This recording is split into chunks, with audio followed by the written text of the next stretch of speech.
If it's not necessary to change, it's necessary not to change. This quote is by Jim Rohn, and I'm going to say it again, but in this video, I want to talk to you guys about changing your mindset. So this topic came up because it was a suggested topic from Google that people search for a lot, and I was like, maybe I can touch on this. And I don't think it's a destination you can ever get to. I think there's always levels you can improve, and I think there's different strategies from multiple people that work well. I want to share some that have worked for me and see if they help you guys. So that quote again is from Jim Rohn, and if you don't know Jim Rohn, he was like Tony Robbins' mentor, and so he's kind of prolific in his own way if you haven't heard of him. But the quote is, if it's not necessary to change, it is necessary not to change. So if it's not necessary, you won't do it. And this ties into mindset, but I want to touch on one more quote, actually this time from Tony Robbins himself. And then this one is, change happens when the pain of staying the same is greater than the pain of change. Again, that's from Tony Robbins, and it's, change happens when the pain of staying the same is greater than the pain of change. I've heard this referred to as the point of no return, specifically sometimes talking about addiction or other like negative areas, but it's like the pain of no return is the place where it's more painful to stay the same than it is to figure out and jump into the unknown. And so before I talk about these couple steps that I've used that have helped me, and that I've used on friends and that I've had people around me implement to try and improve their mindset as well, and like anecdotally I've seen it help a lot of people, including myself. But before I jump into those, I want to talk to you guys about just some things I've noticed, and you've probably noticed too, which is most people, you don't just change because you want to and you're like, oh, this is like exciting and great and like I'm going to change because I'm so proactive. Usually people have to hit some kind of rock bottom, or there's something that precipitates a change. Certainly as you get older, I think people are less excited to change. I think you're more jaded and stuck in your ways.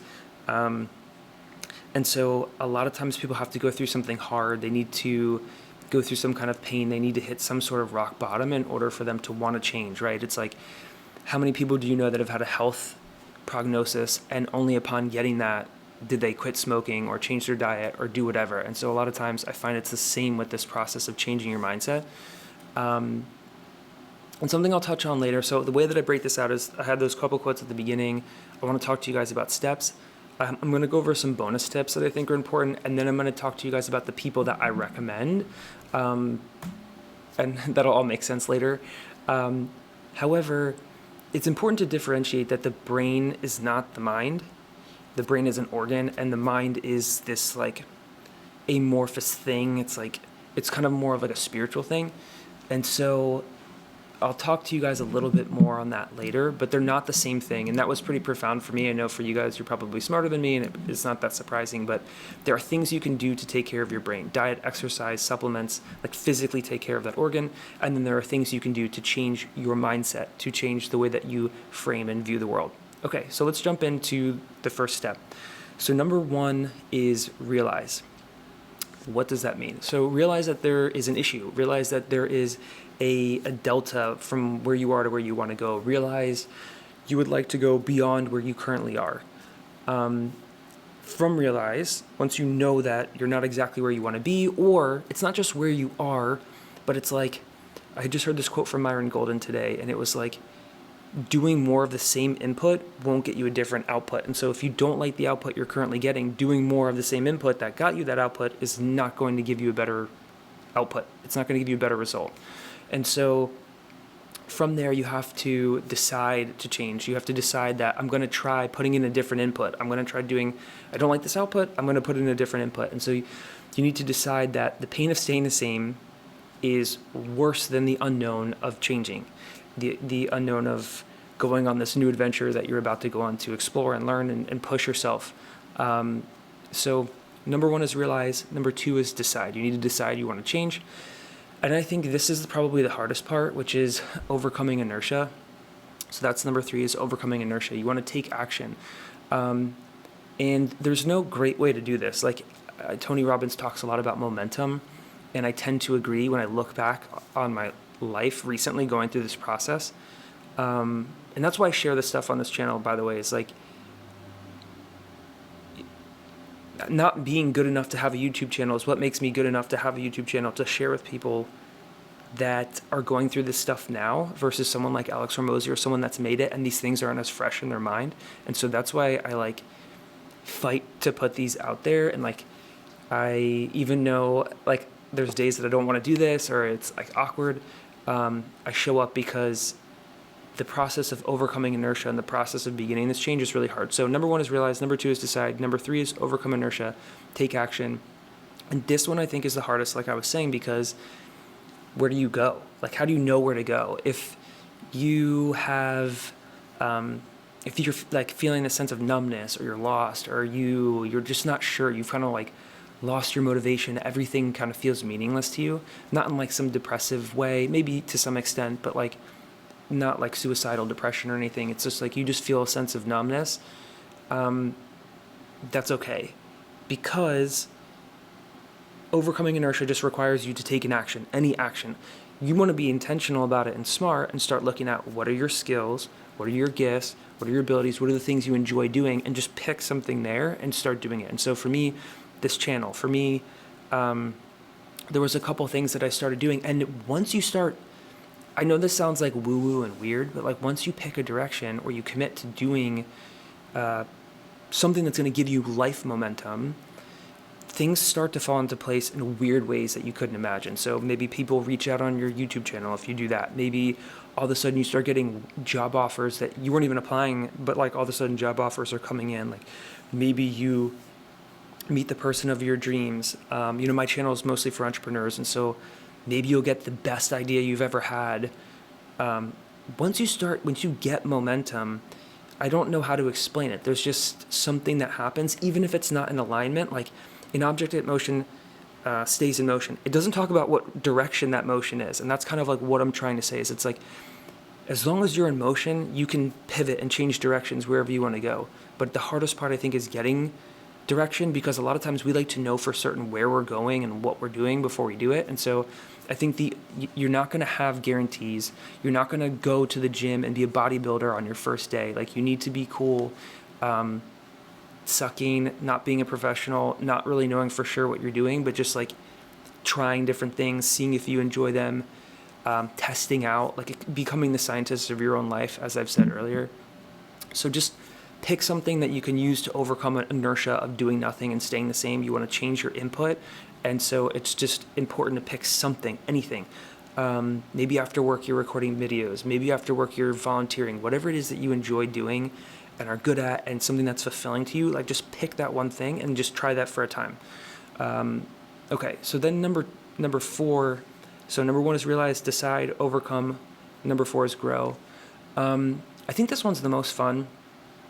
There is a caveat with it that I'll touch on in bonus tips, but you want to find books, you want to find podcasts, you want to find classes, you want to find communities, you want to find places in life, physically or maybe online, where you can plug in to grow. And so for me personally, like, I like to listen to audiobooks. They work really well for me. I can like multitask really easily. I can cook dinner. I can do my work. I can go on a bike ride. I can go to the gym, and I can listen to an audiobook. I can go for a drive to see family, that like on a road trip or something, and I can listen to an audiobook while I'm doing that. And so it's a good use of time for me.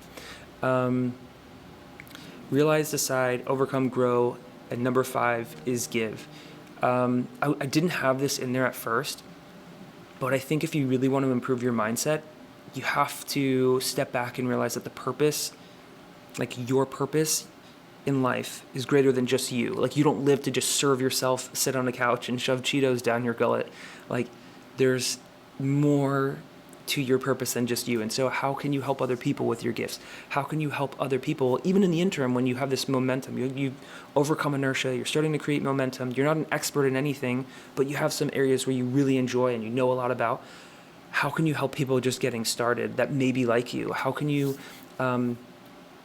figure out ways to use your gifts to serve other people? And at the core, I know this can sound weird because we're kind of programmed through TV and media that like entrepreneurs are kind of not great. I mean, even if you just look at like the Marvel series or DC, I'm not a huge comic book person, but it's like a lot of times the these super wealthy people are like villainized even when they are they have superpowers. That's like a whole topic for another day. But you want to figure out how you can not just monetize your skills and gifts and abilities. Like you're not going to be able to monetize them probably day one unless you're like an expert in some niche thing. Figure out how you could just help other people to start. And that will be fulfilling for you, probably more than anything. And so then the 5 steps are: you want to realize, you want to decide to change, you want to overcome inertia, you want to grow, and you want to give back in some way. You want to give to a community of maybe people that were like you are, or you just want to tie your purpose and your mission into something larger than yourself. Trust me, it works. Now, like switching gears, I want to talk to you guys a little bit about bonus tips. So humility. You're not going to be a good learner. You're not going to have a simple time learning. You're not going to absorb like a sponge if you don't have some level of humility. That's at least been the case for me. I like this quote from Mark Twain. I think it sums it up pretty well, which is, "It ain't what you don't know that gets you into trouble." If Mark Twain said it, it must be true, right? So, you want to just lower your resistant wall, like your barrier to things. Like I know a lot of times, like I'm taking classes and courses and books and things, and I listen to my friends, and they're like, "Oh, like those fake courses and those like BS like online classes," and like I know it can come off like woo-woo to some people, or they don't take it seriously or whatever. And I know people would probably laugh at some of the courses and the books and the things that I read, but okay, like I know that I don't know, so I'm going to keep exploring and I'm going to learn along the way. And sometimes I read a bad book. I had a book this week that I was reading, and it was from someone I really respect and look up to that I'm actually going to recommend later. I just don't like his book. And so you'll have that happen too, but there's always a growth opportunity in it. And so you want to lower your wall of resistance so that you can absorb as much as possible. Even at times when you might feel like the content is below you, it's still working on you. So that's number one. The mind and the brain are not the same thing.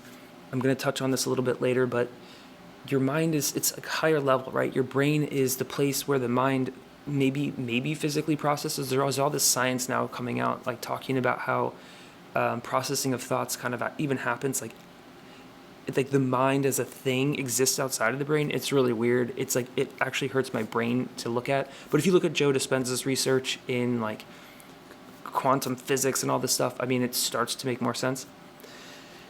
The next piece is, just because you have a thought doesn't make it true. Dr. Daniel Amen, who is like a brain psychologist that does brain imagery and scanning, probably I think more than anyone on planet Earth has. This comes from him, but you just want to be mindful that I think about this a lot too for me. It's like every time you have a thought, it doesn't necessarily just make it accurate because you think that thought. And so you want to be aware that not everything you think is true. And I think that actually can tie back really well to having a level of humility and knowing that you don't know it all and that you haven't arrived and that there's still things to learn even within your sphere of expertise. Okay. Tony Robbins talks about this a lot, but changing your state, so moving your body, getting up and moving around. If you've ever been to or seen any of his events, they're always like jumping up and down, which even for me is like a little bit too much. It's a little too frou-frou, whatever for me. But I know physiologically, like there's plenty of science to show that like when you think and when you sit and think in a negative state and you're hunched over and you're depressed, you can literally downregulate gene expression and all these other epigenetic like factors. And so the same is true on the positive side, where if you're jumping around, you're forcing yourself to think of positive thoughts.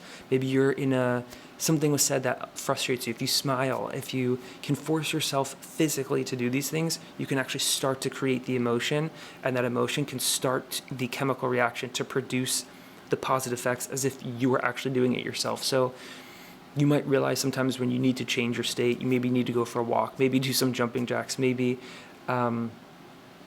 smile even though you don't feel like it, to get yourself out of something you might be stuck on.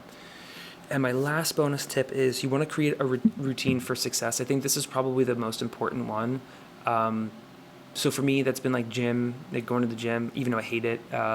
Food is huge, supplementation. So I've like even when money is tight and certain things are happening, it's like I still refuse to get like crappy, junky food, even though it would be a heck of a lot easier and it wouldn't take me so much time to prepare and it would be way cheaper.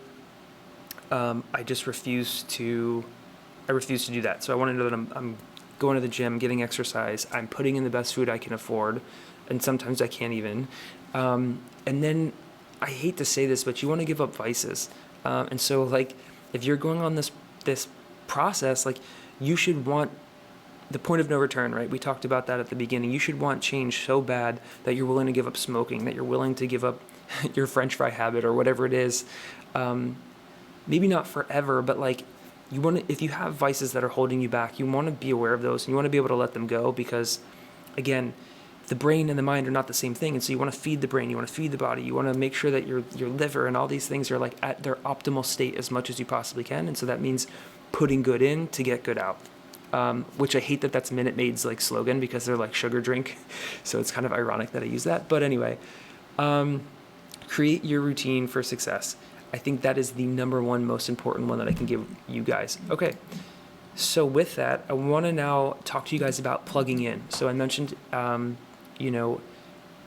the steps, I think step number 4 is grow, which is like find a community to plug into, right? And so for me, I've been pretty remote through this process. I've moved all over. In 1 year, I moved 3 or 4 times, like East Coast, West Coast, East Coast, like all over. And so for me, I found that this has worked really well remotely. You can surround yourself. My very first or second YouTube video is about creating your environment for success. You can go watch that.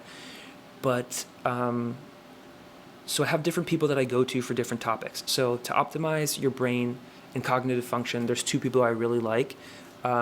Dr. Daniel Amen, who I mentioned earlier, he's like incredible. He has a wealth of he's one of the only, I think, psychologists that probably studies the organ of the brain. And so you think of like a heart surgery, like a cardiologist, right? Like they study the heart, but like most psychologists will give you a pill without ever doing a brain scan or looking at the brain. And so I'm like, that like blows my mind that nobody does this except for Daniel Amen. And so, I might be saying it wrong. It might be Amen, Dr. Daniel Amen. But he's the best. I love him. He has some really good, interesting things. He also has some supplements that I've tried before, and I think they're interesting. Max Lugavere is one I also like as well. He is pretty well situated in the cognitive and brain function space, and so if you're looking to optimize brain performance, either of those 2 will help you in terms of podcasts and books and things. They also kind of go into other fields, right? Like, the brain is made up of whatever you put into your body, and so they do touch on nutrition as well. But my favorite people for nutrition and exercise are probably Marc, Hyman, Thomas DeLauer, Tom DeLauer, I don't know how you say it, and then Dave Asprey. All 3 of them are fantastic. I really love them all. They have very different points of view. Marc is a functional medicine doctor, and so he'll talk a lot about the gut and optimizing for the gut and the gut-brain connection. Thomas is really cool because he goes into supplements and he breaks things down. He looks at kind of like Max Lugavere for the brain. Thomas is doing that constantly as it relates to diet and exercise and muscle gain and things of that nature. And Dave Asprey is really interesting because he talks about these subjects like with regard to biohacking that are at another level in terms of like plant anti-nutrients, carnivore versus vegan, and all these other different things that you can go down, and they're like mind-blowing. And so I recommend all 3 of them. For optimizing sleep, I like Andrew Huberman. I just feel like he's like the number 1 authority when it comes to sleep for me. He's had a lot of tips that have worked pretty well for me. Learning and continuing to like grow and optimize that process. I know that's like pretty broad, but learning in general, I would say Tom Bilyeu, Myron Golden, Benjamin Hardy, Dr. Benjamin Hardy, Jim Rohn, Tony Robbins, Patrick Bet-David, Russell Brunson, Brendon Burchard, Ed Mylett, Alex and Leila Hormozi, and Living in Lchaim. I think that's the channel name. I really like all of those people. Those are all resources that I go to expand my knowledge on things. They all have a little bit of different fields. Like Russell's really strong at marketing and funnel building, and Myron is business, but he goes more into spiritual, and same with Ed Mylett. So I recommend checking out all of those folks. Again, I hope this video helps. I know it's a longer one. You guys can rewind or pause. I'm going to try to put some data in the description so you can at least find the people that I recommend, but I hope this video helps, and I'll see you in the next one.